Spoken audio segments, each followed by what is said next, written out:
Sénèque a dit, un homme n'est jamais autant ébranlé que par ses propres pensées. Imagine-toi debout au milieu d'une tempête. Le vent te fouette le visage. Le chaos fait rage autour de toi. Et pourtant, tu restes immobile, calme, clair, non pas parce que tu ne ressens rien, mais parce que tu as appris à décider ce qui mérite ton attention. Les stoïciens savaient que ce n'est pas le monde qui nous fait perdre notre équilibre, mais nos jugements à son sujet. Lorsque tu comprends cela, la véritable liberté commence. Nous vivons à une époque de surstimulation permanente. Les émotions se déclenchent comme des dominos. Mais tu peux arrêter cette chaîne et reprendre le contrôle. Non pas en ressentant moins, mais en comprenant plus profondément. La force émotionnelle n'est pas un hasard.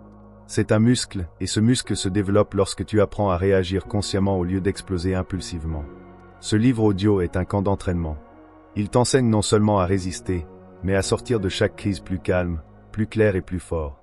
Maintenant commence ton chemin vers l'inébranlable paix intérieure. Bienvenue dans les temps stoïques, ta chaîne pour plus de sérénité, de maîtrise de soi et de bonheur de vivre. Chapitre 1. Tu n'es pas tes émotions, la séparation stoïcienne entre le stimulus et la réaction. Un éclair frappe, un mot te blesse, un message te déstabilise. Et avant même que tu comprennes ce qui s'est passé, ton corps a déjà réagi. Tes épaules se tendent, ton pouce accélère, tes pensées fusent dans ta tête comme un feu de paille. Mais c'est ici que commence ta première erreur. Tu crois que c'est toi ta colère, ta peur, ta déception. Les stoïciens ne sont pas d'accord, ils disent que tu n'es pas ce que tu ressens dans le premier instant. Tu es celui qui décide de ce qu'il en adviendra. Entre le stimulus et la réaction se trouve un espace, un écart invisible, minuscule, à peine perceptible. Et pourtant, il est la clé de la liberté. C'est à cet instant précis que tout se décide. Vas-tu devenir le jouet de tes émotions ou le capitaine qui maintient son cap dans la tempête? Épictète l'a exprimé clairement. Ce ne sont pas les choses elles-mêmes qui nous troublent, mais les opinions que nous avons à leur sujet. Ce n'est pas ce qui est dit qui te blesse, mais ton évaluation de ce qui est dit. Ce n'est pas le problème qui te met en colère, mais ton jugement qu'il ne devrait pas être ainsi. Tu ressens peut-être la différence en pensant à une scène qui ne t'affecte plus aujourd'hui, bien qu'elle t'ait jadis rendu furieux. Qu'est-ce qui a changé? Pas la situation, mais ton regard sur elle, ta distance, ton attitude intérieure. La première pensée, le premier sentiment, c'est la nature. Le second, ce que tu en fais, c'est ta décision. C'est ici que commence le chemin stoïcien vers la maîtrise émotionnelle. Imagine-toi dans une pièce en feu. Si tu réagis dans la panique, tu te brûles. Si tu restes calme, tu peux contrôler le feu. Ton monde émotionnel fonctionne de la même manière. Tu peux apprendre à créer un espace intérieur avant de réagir. Cette capacité s'entraîne. Commence par une phrase simple mais puissante. J'observe que je suis en colère, et non, je suis en colère. Cette subtile différence de langage crée une distance. Elle fait de toi non pas l'émotion, mais l'observateur. Et celui qui observe détient le contrôle. Cette perspective change tout. Elle ne te rend pas froid ou insensible, mais clair et maître de toi. Tu ne réagis pas moins, tu réagis plus consciemment.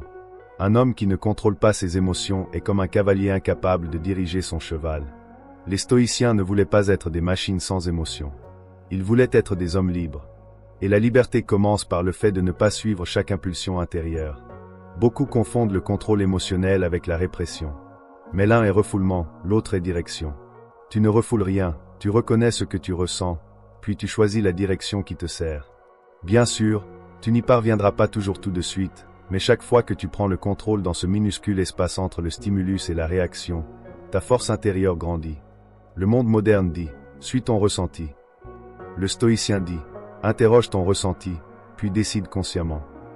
Et si, à partir d'aujourd'hui, tu ne te laissais plus emporter automatiquement par chaque émotion? Et si tu apprenais à t'arrêter, à observer, puis à choisir? C'est alors que commence la vraie liberté, et tu comprends que tu n'es pas tes émotions, tu es celui qui les gère avec sagesse. La première pensée est humaine, la seconde est ton choix. Une pensée soudaine te frappe comme une flèche. Quelle insolence! Ou, je ne suis pas assez bon. Peut-être aussi, je n'en peux plus. Ces éruptions intérieures surgissent souvent de nulle part. Mais ce que tu en fais n'est pas une conséquence automatique, c'est ta décision. La première pensée n'est pas ton ennemi. Elle est humaine. Elle fait partie de toi, comme ton souffle. Mais tu n'es pas obligé d'y croire. C'est ici que commence ton pouvoir, et ici que débute la maîtrise stoïcienne. Marc Aurèle a écrit dans ses carnets, « L'esprit n'est pas troublé par les choses extérieures, mais par son propre jugement à leur sujet. » Le stoïcien distingue donc avec précision ce qui surgit en toi et ce que tu en fais. La colère, la jalousie, la peur frappent à ta porte, mais c'est toi qui décides si tu leur ouvres et les invites à ta table. Imagine tes pensées comme des oiseaux. Certains volent au-dessus de ta tête, mais tu n'es pas obligé de leur construire un nid. Un exemple du quotidien. Tu es assis au bureau, quelqu'un critique ton travail. Spontanément, tu penses « je suis nul » ou « quelle attaque ». À ce moment-là, tu disposes d'un instant, peut-être d'une fraction de seconde, mais il suffit. Dans cet intervalle, tu peux inverser la situation. Demande-toi, cette pensée doit-elle être vraie ou n'est-ce qu'un réflexe? Tu remarqueras que le simple fait de t'arrêter enlève de la force à la pensée. Les stoïciens appelaient cette évaluation consciente proérésie.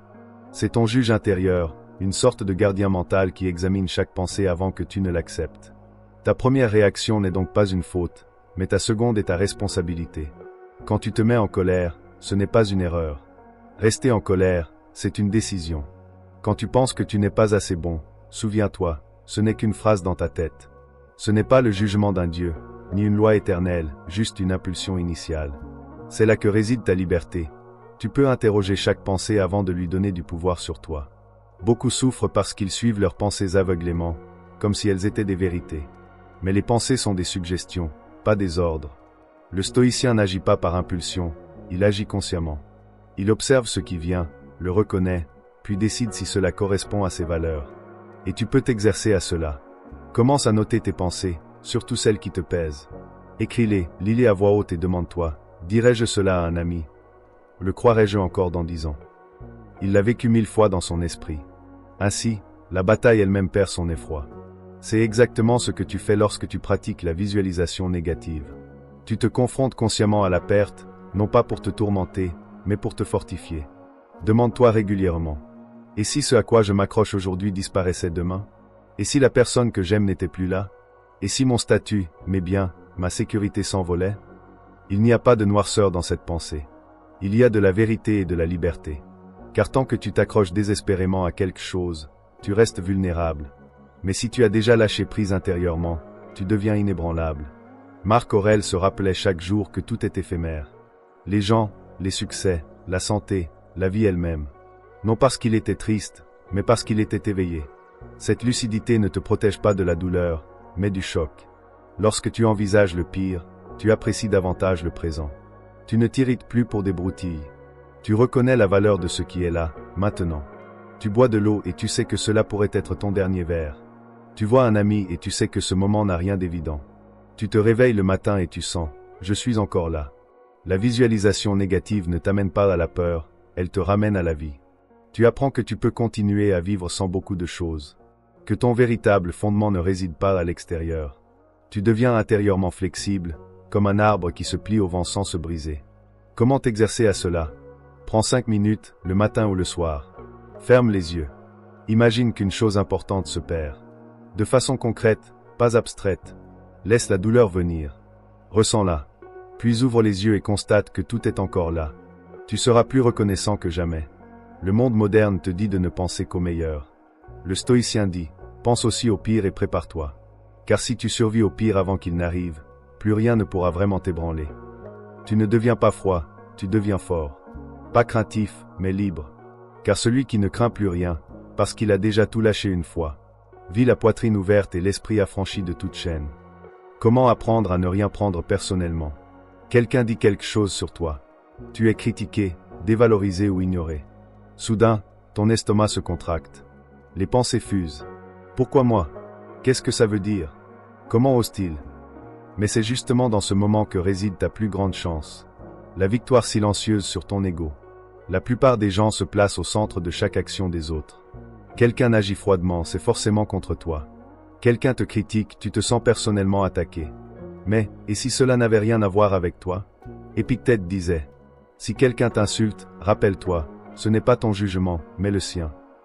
Le stoïcien sait que le comportement d'autrui reflète son propre état intérieur, et non ta vérité. Si quelqu'un est désagréable, il extériorise sa tempête intérieure. Tu n'as pas à en faire la tienne. Celui qui prend tout personnellement donne à chaque étranger le pouvoir sur son bien-être. C'est comme si tu laissais ta paix intérieure à la portée de quiconque a une mauvaise humeur. Tu es critiqué? Très bien. Est-ce vrai? Alors, remercie. Est-ce faux? Alors, ignore. Dans les deux cas, ta dignité reste intacte. tant que tu ne la cèdes pas volontairement. Marc Aurèle écrivait: Tu as pouvoir sur ton esprit, non sur la langue des autres. Pourquoi souffrir de paroles que tu ne contrôles pas? Cela ne signifie pas que tu ne te respectes pas, mais que tu n'as pas besoin de te défendre sans cesse. Le silence est parfois la réponse la plus puissante. Non parce que tu es faible, mais parce que tu n'en as pas besoin. Imagine que tu es un lac paisible. Un étranger y jette une pierre. Tu observes les vagues, mais tu restes de l'eau. Tu n'es pas la pierre. Tu n'as pas besoin de riposter pour être fort. Tu n'as pas besoin de réagir pour exister. La vraie force consiste à ne pas faire de chaque conflit le tien. En pratique, quand quelque chose te blesse, fais une pause. Demande-toi, est-ce vraiment à propos de moi? Ou cela en dit-il davantage sur l'autre? Presque toujours, tu verras que tu n'étais qu'un écran de projection. Les gens mènent leur propre guerre. Souvent, tu n'es que le champ de bataille qu'ils utilisent. Mais tu peux mettre fin à la guerre en ne t'engageant pas. Tu peux t'entraîner à conserver ton calme. Prends chaque jour un moment pour ne pas réagir à une critique ou à une dévalorisation. Respire. Observe. Laisse-la passer à travers toi, comme le vent à travers une fenêtre ouverte. Aucune résistance, aucun dommage. Ce que tu gagnes ainsi est inestimable. L'autonomie émotionnelle. Tu n'as pas besoin de reconnaissance pour te sentir bien. Tu n'as pas besoin d'applaudissements pour te savoir valable. Tu sais qui tu es et cela suffit. Le monde te mettra sans cesse à l'épreuve. Les gens jugeront, attaqueront, te comprendront mal. Mais c'est toi qui décides si tu attrapes les balles ou les laisses tomber. Tout ne mérite pas une réponse. Et rien ne mérite ta paix intérieure si tu ne la cèdes pas toi-même. Celui qui ne prend rien personnellement devient inattaquable. Non parce que rien ne l'atteint, mais parce qu'il ne retient rien. De la colère à la clarté. Comment gérer la colère, la frustration et la rage? La colère a du pouvoir. Elle surgit comme le feu, soudaine, brûlante, destructrice. Mais ce que tu en fais détermine si elle te consume ou nourrit ta vie. Le stoïcien ne craint pas la colère, mais il ne la laisse pas le guider. Car celui qui agit sous le coup du courroux perd le contrôle, et en paie le prix plus tard. Sénèque, peut-être le plus fin analyste de la colère, écrivait: Aucun état ne nous fait perdre autant la raison que la colère. Dans la chaleur du moment, les gens disent des choses qu'ils ne peuvent plus retirer. Ils détruisent des relations, ferment des portes qui ne se rouvriront jamais. Tout cela à cause d'un sentiment qui s'évapore souvent en quelques minutes. Première vérité, tu n'es pas ta colère. C'est un signal, pas un ordre. Tu peux apprendre à la voir sans lui obéir. La colère n'est quand la réalité ne correspond pas à tes attentes. Quelqu'un te traite injustement, te manque de respect, franchit une limite. Et ton ego réagit. On ne peut pas me traiter ainsi. Mais c'est là que tu peux intervenir. Le stoïcien ne se demande pas seulement: que m'a-t-on fait? Mais aussi: pourquoi cela me touche-t-il autant? Peut-être parce que tu cherches la reconnaissance, ou parce que tu veux avoir raison, ou parce que tu as oublié que les humains sont faillibles. La colère est souvent le miroir de ton propre orgueil. Celui qui prend tout personnellement allume lui-même le feu. Que faire lorsque la colère monte en toi? Ne combats pas, observe. Respire. Dis intérieurement: voilà la colère. Je la vois, mais je ne suis pas son instrument. Les stoïciens utilisaient des phrases simples mais puissantes pour se calmer. L'une d'elles: cela aussi passera. Car la colère est comme une tempête, violente, mais brève. Celui qui reste immobile n'est pas emporté. Marc Aurèle écrivait: quand tu es le plus irrité, accorde-toi le plus de temps. Donne-toi de l'espace. Fais un pas en arrière. Ne parle pas tout de suite, n'écris rien sous l'effet de l'émotion. Va marcher. Bois de l'eau. Observe ton corps. Imagine ton esprit comme un récipient. Quand tu es en colère, ce récipient se remplit d'eau bouillante. Et ce n'est pas le moment d'agir. Attends que l'eau devienne claire. Alors seulement tu verras ce qui se cache au fond. Parfois tu réaliseras que ta colère était un mécanisme de défense. Une réaction à la peur ou à la déception. En vérité, tu ne voulais pas crier, tu voulais être entendu. Et parfois, la colère te montre une valeur que tu veux protéger. Le respect, la justice, la vérité.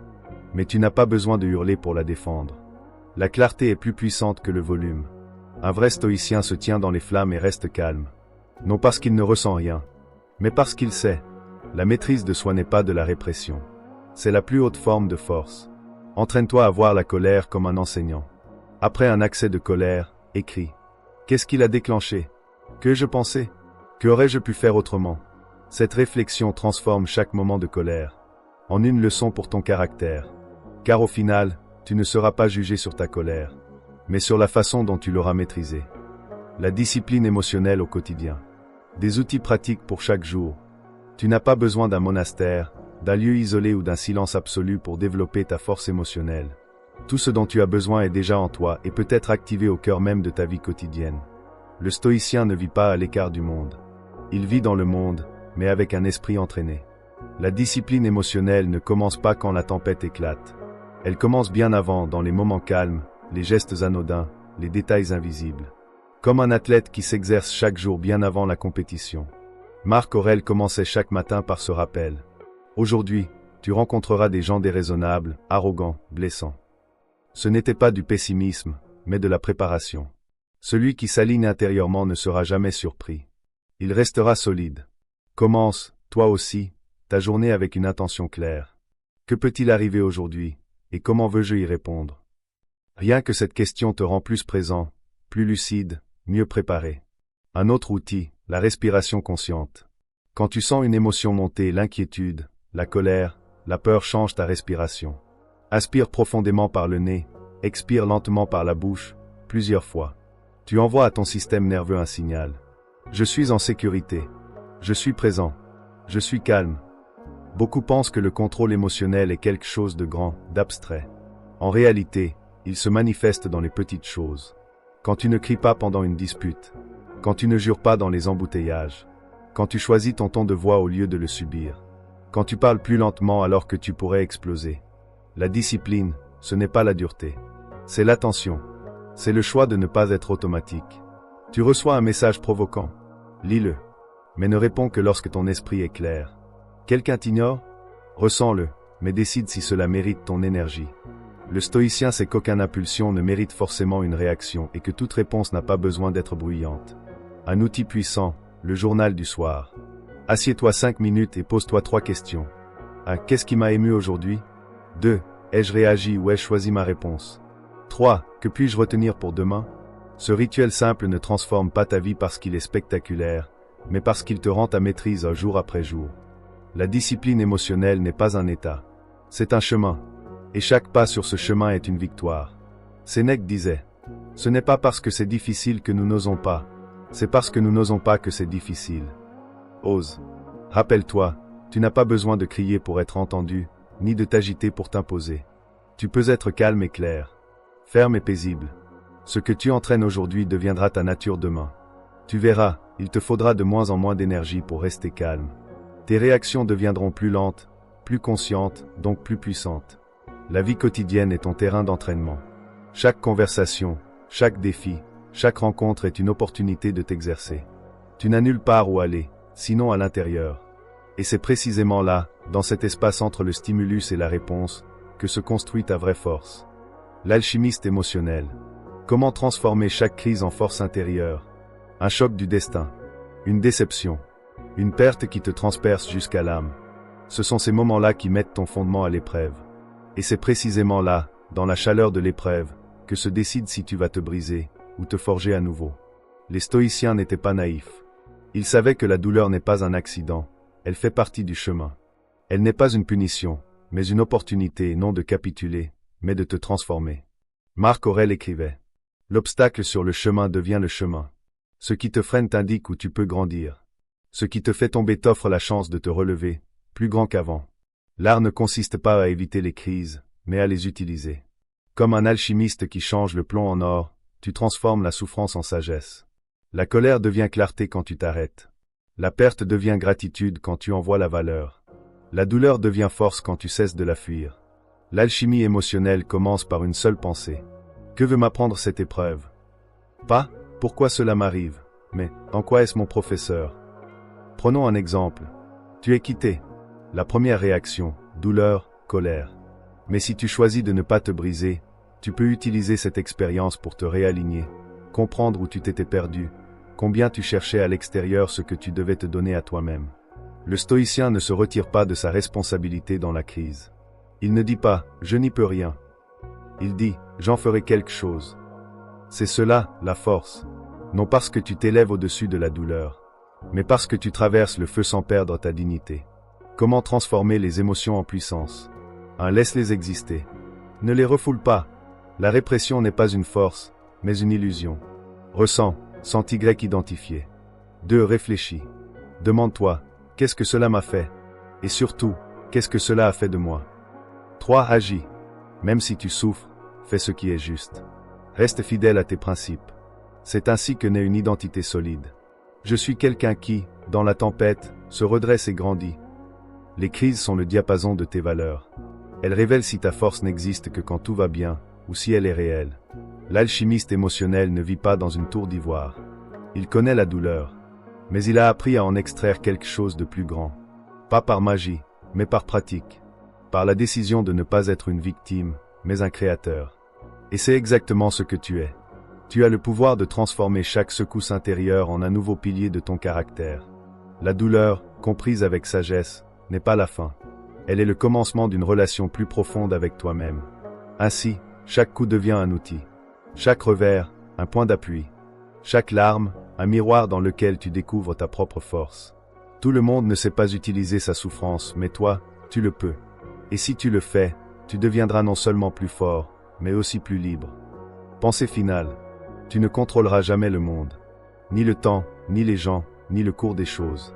Mais une chose t'appartient entièrement, ton climat intérieur. Là où tes pensées rencontrent tes émotions, où naissent les jugements et les impulsions, là réside ta puissance. Silencieuse, invisible, mais immense. Le stoïcien n'a pas besoin d'applaudissements, ni d'un monde parfait, ni d'une vie paisible. Il n'a besoin que d'une chose, lui-même. Clair, stable, éveillé. Quoi qu'il arrive, tu décides de ce que cela fera de toi. Tu n'es pas l'esclave de tes émotions. Tu es celui qui choisit de les diriger, ou de se laisser diriger. Tu es plus fort que tu ne le crois, plus calme que tu ne l'imagines, plus libre que tu ne t'en es jamais autorisé. Lorsque tu comprendras cela, même la tempête deviendra ton professeur, et chaque épreuve la preuve de ta grandeur. Si ce livre audio t'a touché, soutiens ce travail en t'abonnant et continue avec nous sur le chemin de la force intérieure. Utilise le journal du stoïcien pour transformer la théorie en pratique vécue. Penser change les choses, mais agir te transforme. Reste solide et libre. Pour la pratique quotidienne et de nouvelles inspirations, découvre le journal des réflexions stoïciennes, un compagnon précieux. Réfléchis à toi-même. Respecte-toi. Et sois toi-même. Merci d'avoir écouté. Et à très bientôt.